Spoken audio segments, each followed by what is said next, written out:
अगर आप भी आरएमएल एग्ज़ाम का प्रिपरेशन करना चाहते हो मेंस एग्ज़ाम के लिए, क्योंकि प्री तो आप क्वालिफाई हो गए हैं, अब बचा है आपके सामने मेंस।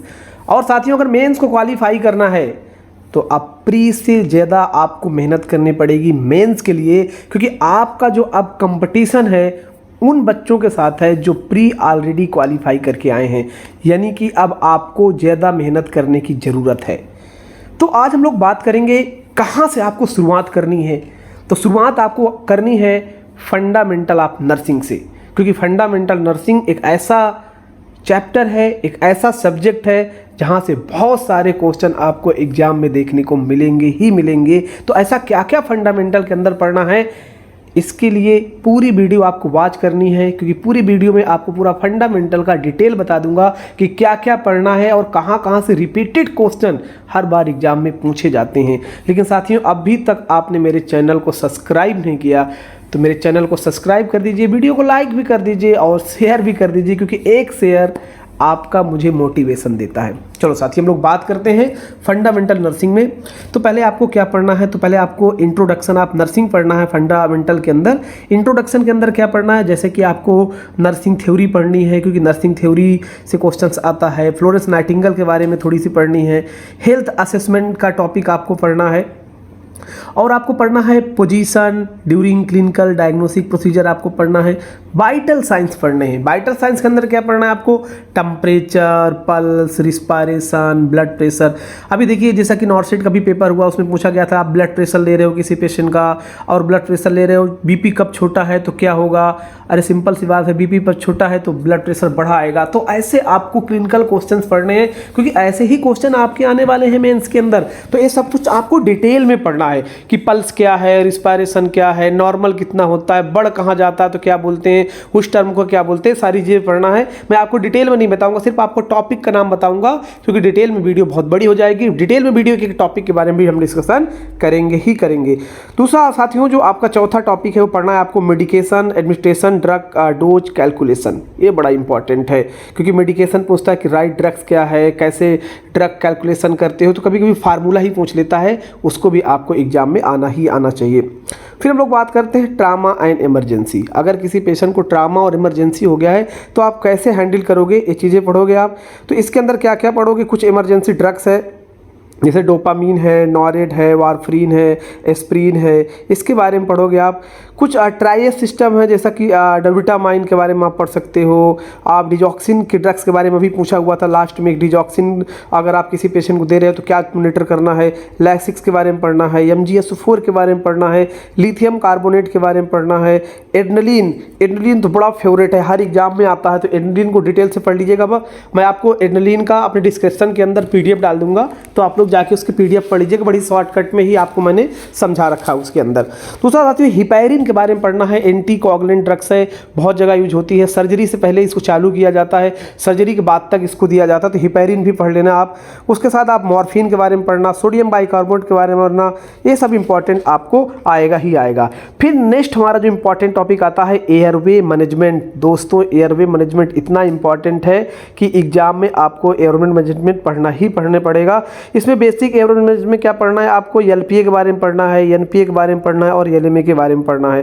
फिर इसके बाद एडवांस एयरवे मैनेजमेंट पढ़ना है। एडवांस में क्या पढ़ना है आपको, जैसे ET ट्यूब हो गया, इंटूबेशन हो गया, एक्सुबेशन हो गया, इसके बारे में एग्जाम आपसे क्वेश्चन पूछेगा ही पूछेगा। एयरवे मैनेजमेंट में आपको कुछ डिवाइस पढ़ना है, कुछ इमेज वाले क्वेश्चन भी आते हैं, तो जैसा एंडोट्रेकियल ट्यूब है, ट्रेकोस्टोमी ट्यूब है, इसके बारे में पढ़ लीजिएगा। थोड़ी सी इसकी साइज पढ़ लीजिएगा, शायद डायरेक्टली आपको 1-2 क्वेश्चन इमेज के अंदर देखने को मिले। फिर साथियों, आपको पढ़ना है स्पेसिमेन कलेक्शन। स्पेसिमेन कलेक्शन के अंदर आपको यूरिन का कलेक्शन कब लेते हैं, बहुत बार पूछा हुआ है यूरिन कलेक्शन के बारे में, है ना। स्टूल कलेक्शन के बारे में, स्पूटम कलेक्शन के बारे में, ब्लड कलेक्शन के बारे में। तो ब्लड जहाँ आप कलेक्ट करते हो, वायल कितने प्रकार की होती है, कौन से वायल में कौन सा ब्लड कलेक्ट किया जाता है, कौन सा सैंपल भेजा जाता है, ये सब आपको पढ़ना ही पढ़ना है। जो आप यूरिन कलेक्ट करते हो उसके अंदर क्या पड़ा रहता है, उसमें कौन सा प्रिजर्वेटिव रहता है, ये सब भी आपसे एग्जामिनर क्वेश्चन पूछता है। और 8वां हमारा जो इंपॉर्टेंट टॉपिक आ रहा है वो है ए fluid electrolyte acid base balance. ये बहुत इंपॉर्टेंट है, fluid electrolyte and acid base balance. ये आपसे आता ही आता एग्जाम में। फ्लूइड इलेक्ट्रोलाइट में आपको क्या पढ़ना है, आइसोटोनिक के बारे में पढ़ना है, आइसोटोनिक के एग्जाम्पल पढ़ने हैं, हाइपरटोनिक पढ़ना है, हाइपोटोनिक के एग्जाम्पल पढ़ने हैं, ये आपका आता है। फिर एसिड बेस मैनेजमेंट आता है तो उसको भी आपको पढ़ना है, क्योंकि एसिड बेस से भी क्वेश्चन एग्जाम में आएगा। फिर इसके बाद है एडमिनिस्ट्रेशन ब्लड प्रोडक्ट। जैसा कि आप किसी पेशेंट को आप ब्लड ट्रांसफ्यूज कर रहे हो तो क्या क्या सावधानियां रखनी है, ब्लड चढ़ाने से पहले क्या चीज़ देखना है, ब्लड ट्रांसफ्यूज आपने कर दिया उसके बाद क्या देखनी है, ड्यूरिंग ब्लड ट्रांसफ्यूजन क्या देखना है, किसी पेशेंट का रिएक्शन होता है तो क्या करना है, पीआरबीसी का लाइफ स्पैन कितना है वो देखना है, पीआरबीसी में कितने एक यूनिट में कितनी पीआरबीसी होती है, ये सारी चीज़ें आपको पढ़ना है। साथियों नेक्स्ट टॉपिक जो हमारा आता है वो हमारा टॉपिक है आपका massive blood transfusion. Massive blood transfusion क्या है कि जहाँ पे आपको बहुत कम समय में होल ब्लड ट्रांसफ्यूज करते हैं उसकी क्या गाइडलाइंस है, इसको पढ़ना है। नेक्स्ट टॉपिक हमारा आता है कार्डियोपल्मोनरी रिसक्सेशन। इंपॉर्टेंट टॉपिक और बहुत बार एग्जाम में पूछा है, तो आपको कार्डियोपल्मोनरी रिसक्सेशन भी पढ़ना ही पढ़ना है। इसके अंदर आपको वीएलएस पढ़ना है, एसीएलएस पढ़ना है और नियोनेटल रिसक्सेशन पढ़ना है, क्योंकि नियोनेटल रिसक्सेशन का गाइडलाइंस अलग होता है, टाइमिंग अलग होती है, तो ये आपको पढ़ना है। नेक्स्ट आपको पढ़ना है फॉरेन बॉडी एयरवे ऑब्स्ट्रक्शन। मतलब अगर कोई फॉरेन बॉडी आपकी बॉडी में जाती है और एयरवे ऑब्स्ट्रक्शन हो जाता है तो उसको कैसे हटाते हो, तो कुछ मैनुअर है, वो मैनुअर आपको इसके अंदर पढ़ने हैं। नेक्स्ट आपको पढ़ना है anaesthesia pre operative nursing care. अगर कोई पेशेंट आप एनेस्थीसिया दे रहे हो तो प्री ऑपरेटिव केयर में क्या क्या चीज़ें पढ़ोगे, तो आप इसमें स्क्रब नर्स के बारे में पढ़ना है, सर्कुलेटिंग नर्स के बारे में पढ़ना है, प्री ऑपरेटिव नर्सिंग केयर के बारे में पढ़ना है और पोस्ट ऑपरेटिव नर्सिंग केयर के बारे में पढ़ना है। अभी जो एग्जाम हुआ था नॉर्सेट 9 का आज खत्म हुआ, उसके अंदर एनेस्थीसिया के बारे में पूछा हुआ है कि अनकॉन्शियस कोई मॉडरेट पे है तो मतलब क्या प्रॉब्लम होगी, तो उसके बारे में आपको पढ़ लेना है। नेक्स्ट आपको पढ़ना है हॉस्पिटल एक्वायर्ड इन्फेक्शन। साथियों ये भी बहुत एग्जाम में क्वेश्चन आता है ना।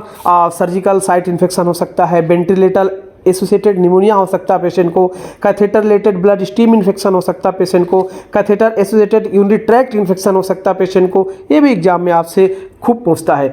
और जो हम नेक्स्ट इंपॉर्टेंट टॉपिक के बारे में बात करने जा रहे हैं वो है हमारा थेराप्यूटिक डायग्नोस्टिक क्लिनिकल प्रोसीजर के बारे में, जिसमें आपको लंबर पंचर पढ़ना है, लीवर बायोप्सी पढ़ना है, थोड़ा सिंथेसिस पढ़ना है, पैरा सिंथेसिस पढ़ना है, यंग ट्यूब इंटूबेशन पढ़ना है, आरटी फीडिंग के बारे में पढ़ना है, रीनल बायोप्सी के बारे में पढ़ना है, बोन मारो बायोप्सी के बारे में पढ़ना है, एस्पायरेशन पढ़ना है, ट्रैकियोस्टोमी नर्सिंग केयर पढ़ना है, सक्शनिंग प्रोसीजर पढ़ना है, आईसीजी ड्रेनेज सिस्टम पढ़ना है, क्लोनोस्टोमी इरिगेशन पढ़ना है, क्लोमोस्टोमी पढ़ना है, ये बड़ा इंपॉर्टेंट है, एनिमा एडमिनिस्ट्रेशन पढ़ना है।